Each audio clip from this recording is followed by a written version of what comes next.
খুব কষ্ট লাগতেছে বন্ধুরা। এই অনলাইন জগতে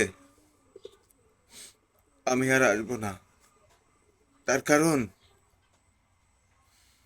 এই অনলাইন জগতে আমার একদম শেষ করে দিয়েছে। এই অনলাইনের ভিতরে আর কোনোদিন আমি আসবো না। আপনাদের ছেড়ে থাকতে অনেক কষ্ট লাগবে, তারপরেও